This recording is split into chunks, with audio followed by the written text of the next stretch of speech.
My Big Fat Greek Wedding was produced by two A-list fairy godparents, Rita Wilson and Tom Hanks, and it eventually became the highest-grossing romantic comedy of all time and earned Vardalos an Academy Award nomination. And this Friday, she's back on the big screen in the new comedy, Connie and Carla. Good morning, Nia. Hi, how are you? Gosh, when you hear all of that stuff, highest-grossing romantic comedy of all time, da-da-da-da-da. I mean, and now you've got another movie coming out. Yeah. This is just the...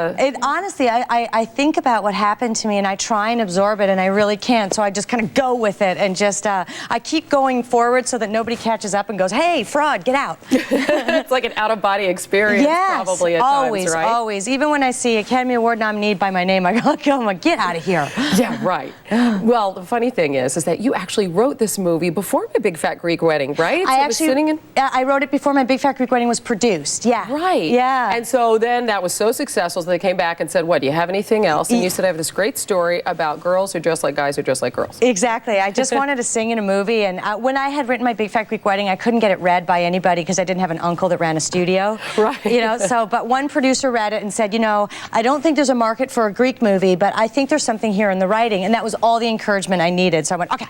So I went home and I thought, well, what else do I know? I know musical theater because I've done a ton of musicals and a ton of dinner theater, and all I really had was I wanted to write a positive female relationship that wasn't a chick flick, and that guys would enjoy too. Like this could be two guys going across country, and that's all I had. And I was like writing away, and then I went, oh, wait a minute.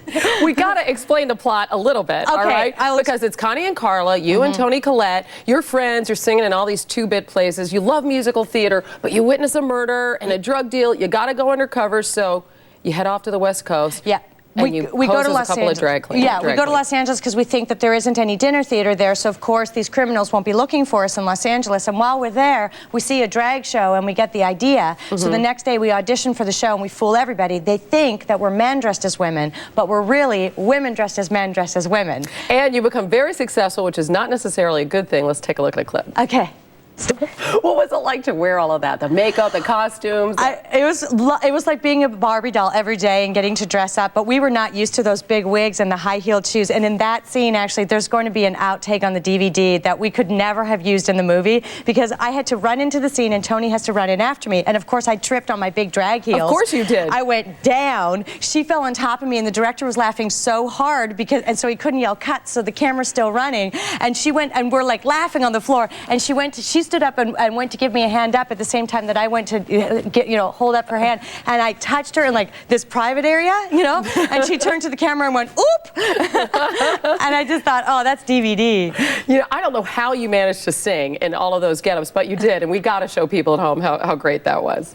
And got to do it. And one of your idols, Debbie Reynolds, you actually wrote in a part for her, and she's in the movie. Isn't that unbelievable? Fantastic. Unbelievable that she came. And speaking of love, I think the great message of this film is to love. It's all about self-acceptance, no matter who you are, a man, a woman. Yeah, it's the same movie, to tell you the truth. The secret is I've written the same script twice and have managed to sell it. I wanted the audience of My Big Fat Greek Wedding to know that I honor and respect them and want them to come with me to this film, and that I haven't gone all Hollywood and written some weird movie that they can't relate to. This movie is for everybody, once again, and it is the same message. Trust your family, they're the only ones you've got. Love that body, it's the only one you got. Follow your dream and sing a show tune.